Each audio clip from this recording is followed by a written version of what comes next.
Distance પ્રોટેક્શનના ઉપયોગ જણાવો. તો આ પ્રકારના પ્રોટેક્શનનો ઉપયોગ મુખ્યત્વે પાવર સિસ્ટમમાં મીડિયમ અને લોંગ ટ્રાન્સમિશન એટલે કે લાંબી ટ્રાન્સમિશન લાઇન સામાન્ય રીતે 33 કિલોવોલ્ટથી ઉપર હોય એના માટે થાય છે.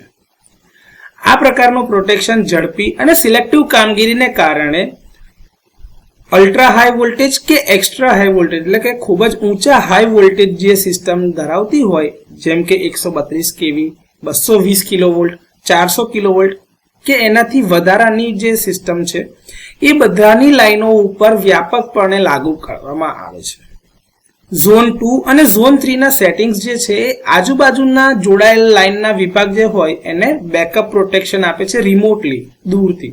એટલે કે તમારે બેકઅપ પ્રોટેક્શન માટે આખી સિસ્ટમ ફરીથી રિપીટ કરવી પડતી નથી. તો બેકઅપ પ્રોટેક્શનના ફાયદાને લઈને પણ આ પ્રકારનું પ્રોટેક્શન ઉપયોગી છે. ટાઈ લાઇન અને ગ્રીડ ઇન્ટરકનેક્શન માટે વિશ્વસનીય ફોલ્ટ ક્લિયરન્સ સુનિશ્ચિત કરવા માટે પણ આ પ્રકારનું પ્રોટેક્શન ઉપયોગી છે. હવે જ્યાં એક કરતાં વધારે સોર્સ હોય એટલે કે એક કરતાં વધારે જગ્યાથી પાવર ઇન્જેક્ટ થતો હોય અથવા તો નેટવર્ક રીકન્ફિગરેશનના કારણે શોર્ટ સર્કિટ કરંટનું જે લેવલ બદલાય છે ત્યાં પણ આ ડિસ્ટન્સ પ્રોટેક્શન ઉપયોગી છે. આ પ્રકારના પ્રોટેક્શનનો ઉપયોગ હાઈ સ્પીડ ટ્રિપિંગ માટે પાયલટ પ્રોટેક્શન સ્કીમમાં જેમ કે પરમિસિવ હોય કાં તો બ્લોકિંગ હોય અથવા તો ડિફરન્શિયલ પ્રોટેક્શનની સરખામણી થતી હોય એ બધા જ પ્રકારના પ્રોટેક્શનમાં ડિસ્ટન્સ પ્રોટેક્શન ઉપયોગી છે. જ્યાં મ્યુચ્યુઅલ કપલિંગ હોય અથવા તો લોડ શેરિંગ થતું હશે ત્યાં પણ આ પ્રકારનું પ્રોટેક્શન અસરકારક રીતે કામ કરશે.